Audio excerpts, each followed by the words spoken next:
En el último video cubrimos la localización y el mapeo simultáneos, y como sugiere el nombre, terminamos con un mapa del entorno en forma de cuadrícula de ocupación binaria.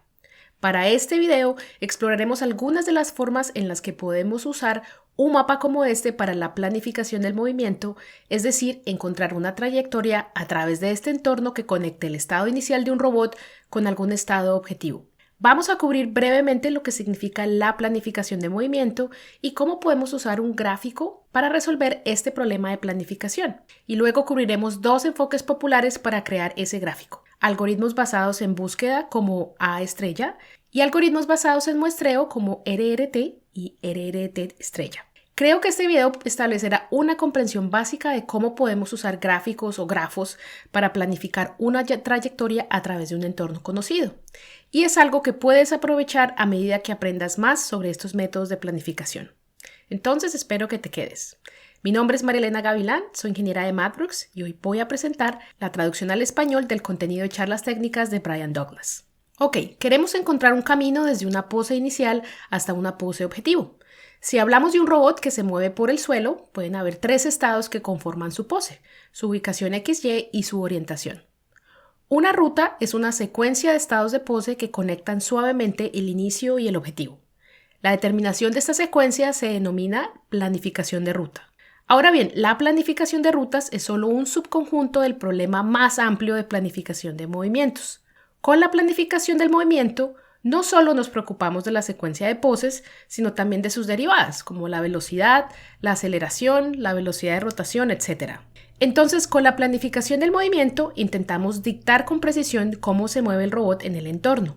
Con la planificación de rutas, solo nos preocupamos por la ruta que toma y no por la rapidez con la que se acelera o se mueve a través de ella. Por supuesto, el tamaño del vector de pose depende de las características específicas de su sistema y entorno. En lugar de tres estados podrían ser solo dos, XY, si el robot es omnidireccional y la orientación no importa. O en el caso de un brazo robótico con múltiples actuadores, la pose podría constar de docenas de estados. Para este video, los ejemplos que voy a usar se centran en la planificación de rutas y para un robot que es omnidireccional, por lo que solo hay dos estados de pose.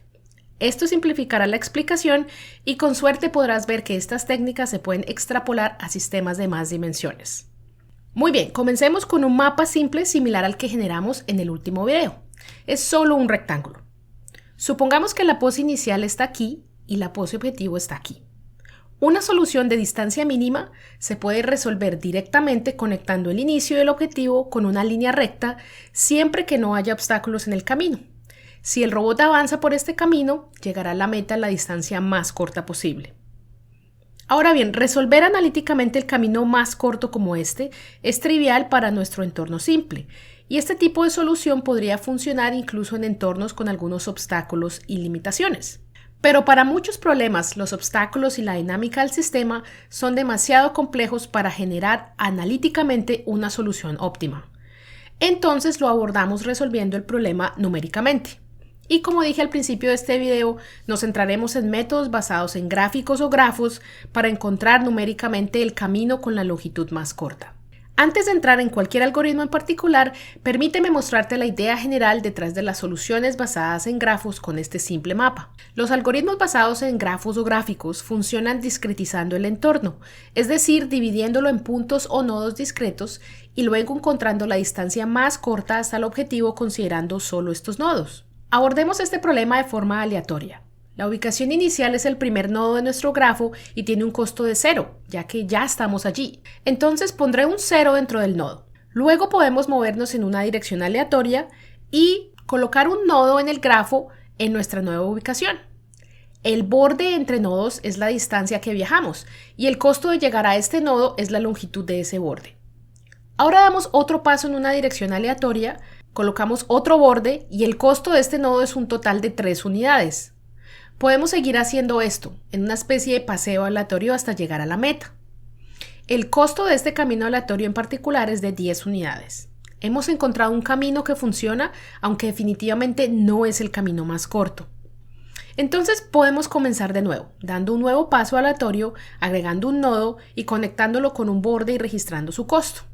Y si llegamos a un nodo que visitamos antes, podemos comparar el costo entre los dos caminos diferentes que tomamos para llegar a ese nodo y quedarnos con el más pequeño. Básicamente revisando nuestra estimación de cuántas unidades se necesitan para llegar a ese nodo. Ahora tenemos este grafo o gráfico de nodos que son ubicaciones en el mapa y cuánto cuesta llegar a cada nodo. Aquí debemos reconocer que en realidad no necesitamos construir un grafo completamente interconectado, solo un árbol, que es un subconjunto de un grafo. Un grafo puede tener nodos conectados de la forma que desee, pero en un árbol cada nodo solo tiene un padre. Si puedes llegar a un nodo de dos maneras diferentes, no tiene sentido mantener el camino más largo si estás buscando el camino más corto. Por lo tanto, puedes eliminar el borde del camino más largo manteniendo una estructura de árbol. De esta manera, un árbol comenzaría en la ubicación del robot y las ramas se aventurarían a otros estados, pero nunca se recombinarían. Ahora, para encontrar una distancia más corta hasta la meta o el objetivo, podemos seguir vagando aleatoriamente por el entorno, actualizando el árbol hasta que encontremos una rama que llegue a la meta con un costo lo suficientemente bajo. Esto no garantiza una ruta óptima, pero seguirá acercándose a la óptima a medida que el número de nodos llegue al infinito. Por supuesto, construir un árbol deambulando al azar no es la mejor solución. Entonces, aquí es donde entran los algoritmos de planificación de rutas que proporcionan formas más eficientes de construir este árbol. Quiero comenzar con los llamados métodos basados en búsqueda, que construyen el árbol agregando nodos en un patrón ordenado. Una forma de lograr esto en la práctica es comenzar con un mapa basado en una cuadrícula, como la cuadrícula de ocupación que tenemos, e ir celda por celda y determinar el costo o la distancia que el robot tendría que recorrer para llegar a esa celda. Aquí estoy afirmando que los movimientos adyacentes son 10 y los movimientos diagonales son 14. Esto es similar al enfoque aleatorio que acabamos de hacer, excepto que trabajamos metódicamente a través de cada celda y calculamos el costo para llegar a ella, y si es el camino más corto a ese nodo actualizando el costo y el árbol. Una vez que hemos cubierto cada celda de la cuadrícula, el camino óptimo es simplemente la secuencia de celdas que producen el costo mínimo en el objetivo. Esto producirá una solución óptima, al menos óptima con la resolución de la cuadrícula, pero puedes ver que esto sería computacionalmente costoso ya que es una especie de método de fuerza bruta para verificar cada nodo posible. Para mejorar esto, los investigadores idearon el algoritmo A estrella en 1968 para darle al robot Shaky la capacidad de determinar dónde ir por sí solo, una novedad en robots móviles de uso general. Este método basado en búsqueda aún agrega nodos de forma ordenada, pero lo hace dando prioridad a los nodos que tienen más probabilidades de producir la ruta óptima y buscando allí primero. Para ello, realiza un seguimiento de alguna otra heurística, como la distancia en línea recta desde un nodo hasta el objetivo, además del costo del nodo. La suma de estos dos números es el costo mínimo absoluto del camino.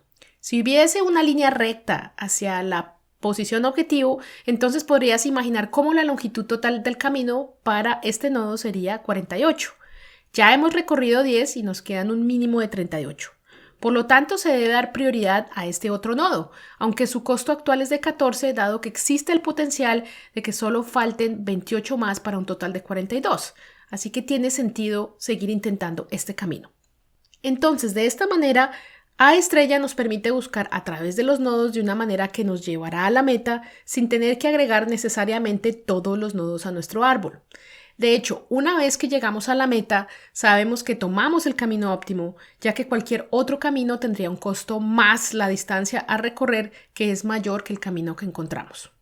Ahora, esta fue una introducción muy rápida al algoritmo A estrella y quería hacer una animación que mostrara cómo esto todavía funciona bien en presencia de obstáculos, pero honestamente no podría hacerlo mejor de lo que ya tiene Sebastian Leggio en su canal de YouTube, cuyo vínculo vas a encontrar en la descripción de este video. Su video y animación sobre A estrella son increíbles y te recomiendo que los veas si quieres saber más sobre este método. Muy bien, los algoritmos basados en búsqueda nos brindan una manera de construir un árbol agregando nodos en algún tipo de patrón ordenado. Pero un problema con este tipo de algoritmos, incluso los eficientes como A estrella, es que se vuelven muy costosos desde el punto de vista computacional a medida que aumenta el tamaño y la dimensión del espacio de estados. Puedes imaginar cómo el número de puntos de la cuadrícula crece exponencialmente a medida que aumenta el número de dimensiones. Por lo tanto, tienden a no usarse para espacios de estados de alta dimensión, como determinar la ruta para manipuladores de robots multiarticulados o para espacios de estado realmente grandes de baja dimensión, uno que podría tener millones o más de celdas de cuadrícula. Aquí es donde resultan útiles los llamados algoritmos basados en muestreo. Para entender cómo funcionan los algoritmos basados en muestreo, creo que primero es útil darnos cuenta que en nuestro mapa, y probablemente en la mayoría de los mapas, hay secciones en las que un camino podría continuar en una sola dirección durante cierta distancia antes de tener que girar. Con A estrella tenemos que calcular cada celda de la cuadrícula entre estos dos puntos, es decir, múltiples nodos en el árbol. Sin embargo, si solo comprobáramos el nodo más distante y no hubiera ningún obstáculo en el camino, entonces podríamos calcular el costo en línea recta solo para este nodo. Esto reduce la cantidad de nodos y por lo tanto la cantidad de cálculos totales. Entonces la pregunta es, ¿cómo elegimos la ubicación de estos nodos dispersos para poder alcanzar el objetivo? Y una respuesta es seleccionarlos al azar o muestrearlos, de ahí el nombre. Ahora, sé que dije que seleccionar nodos aleatoriamente no es el mejor enfoque para construir un árbol, pero elegiremos una ubicación de nodo aleatoria de manera un poco diferente. En lugar de extender el camino a través de algún tipo de caminata aleatoria, lo que podría permitir que el camino regrese sobre sí mismo y tarde mucho tiempo en explorar en la dirección objetivo, vamos a ser más inteligentes con este método aleatorio y nos vamos a concentrar en explorar rápidamente árboles aleatorios. Esto en inglés lo conocemos como Rapidly Exploring Random Trees, de aquí viene el nombre del algoritmo RRT, y una versión de este mismo que puede aproximarse a una solución óptima la llamamos RRT estrella. Veamos cómo funciona el algoritmo RRT básico. Desde el nodo inicial debemos agregar un nuevo nodo en nuestro árbol. RRT hace esto seleccionando aleatoriamente un nodo en cualquier parte del espacio de estados. Una vez que tengamos este nodo aleatorio, queremos conectarlo al nodo más cercano en nuestro árbol, el cual, como recién estamos comenzando, es el primer nodo. Pero no queremos agregarlo demasiado lejos porque la posibilidad de que el camino cruce un obstáculo o simplemente avance demasiado en la dirección equivocada es mayor con un borde más largo. Entonces especificamos una distancia máxima a la que el nuevo nodo puede estar lejos del nodo más cercano. Ahora un breve comentario. Si el nodo aleatorio está más cerca que la distancia máxima, entonces agregamos el nuevo nodo allí mismo. Además, si hay un obstáculo entre el nodo más cercano y donde queremos agregar el nuevo nodo, entonces ese se ignora por completo, no se agrega nada al árbol y seguimos adelante. Esto evita que el árbol intente cruzar paredes u otros obstáculos. Con esto en mente, seleccionamos aleatoriamente un nuevo nodo y encontramos a qué nodo existente está más cercano. Nuevamente, este es el nodo inicial. Entonces ya tenemos dos caminos en nuestro árbol y ambos se aventuran en diferentes partes del espacio de estados. Un nuevo nodo aleatorio y nuevamente lo conectamos con el más cercano, que empieza a extender este camino aún más hacia el espacio abierto. Es por eso que este algoritmo se llama exploración rápida de árboles aleatorios.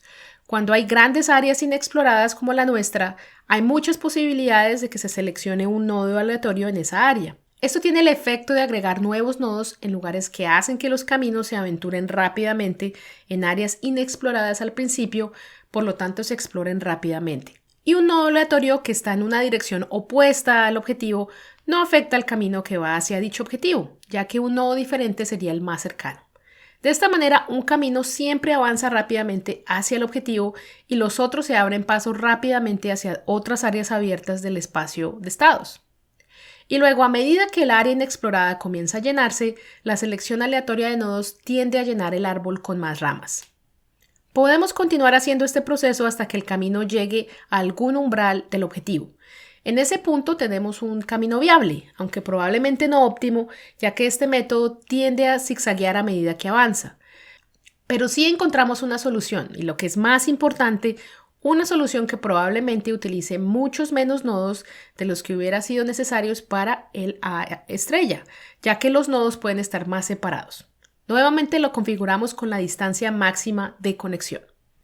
RRT puede funcionar muy bien para situaciones en las que solo buscas un camino válido y no necesariamente la distancia más corta. Siempre que se pueda acceder a los nodos de inicio y objetivo, se garantiza que este método encontrará una ruta a medida que el número de muestras se acerque al infinito.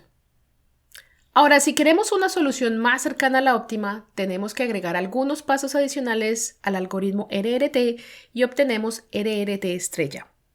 Para este, el proceso de selección de nodos es exactamente el mismo. Elegimos un nodo aleatorio, encontramos el vecino más cercano y si no hay ningún obstáculo en el camino, adicionamos un nuevo nodo en el nodo aleatorio o en la distancia mínima de conexión, lo que sea menor. La diferencia proviene de dónde conectamos este nodo al árbol existente. No necesariamente lo conectamos al nodo más cercano. En su lugar, buscamos otros nodos dentro de un radio de búsqueda específico y determinamos si podemos volver a conectar estos nodos locales de una manera que mantenga la estructura del árbol, pero que también minimice la longitud total de la ruta. Entonces, aquí lo estoy conectando a este otro nodo, ya que eso producirá un camino más corto de regreso al inicio.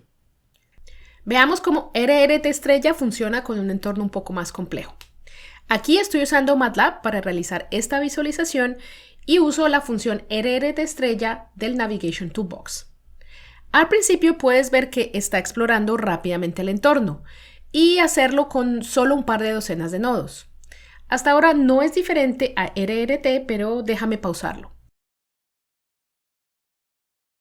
El próximo nodo aparecerá aquí. Si este fuera RRT, conectaría ese nodo a este, ya que es el más cercano. Pero mira lo que pasa. Ese nodo aparece y está conectado hasta aquí, ya que es un camino más corto de regreso al inicio. Y volvió a conectar algunos de los otros nodos dentro del radio de búsqueda. Así que RRT estrella siempre intenta acortar los caminos. Continuemos. Aquí llega a la meta y al igual que en RRT, el camino es un poco zigzagueante al principio. Pero a medida que continuamos añadiendo más nodos y los caminos existentes se vuelven a conectar, puedes ver cómo se van perfeccionando con el tiempo, volviéndose más cortos y rectos. Podemos dejar de agregar nodos cuando estemos satisfechos con el resultado. No solo tenemos un camino casi óptimo hacia la meta o el objetivo, sino que nuestro árbol ha generado caminos casi óptimos hacia cualquier parte del entorno, al menos mientras el entorno no cambie. Este es el poder del algoritmo RRT estrella. Nuevamente, esta fue una introducción súper rápida a los algoritmos basados en muestreo y dejé algunos recursos de información en la descripción de este video. Ahí es donde lo dejaré por ahora con solo una breve introducción. La idea aquí no era contarte todo lo que necesitas saber sobre la planificación de rutas, ya que existen docenas de variaciones solo de RRT, pero esperamos que tengas una idea de cómo un árbol puede ayudarnos a planificar una ruta a través de un entorno y algunas de las formas basadas en búsquedas y muestreos en las que podemos abordar la construcción de ese árbol. En este video nos ocupamos de la planificación de un camino a través de un entorno estático. Sin embargo, a menudo otros objetos y obstáculos también se mueven por el entorno y los algoritmos de planificación deben reaccionar a esos cambios. Parte de la solución de este problema es el seguimiento de objetos extendidos. Son objetos que son lo suficientemente grandes como para que un sensor devuelva múltiples detecciones.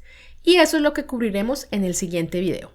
Si no quieres perderte futuros videos de las charlas técnicas, no olvides suscribirte a este canal. Gracias por ver este video y hasta la próxima.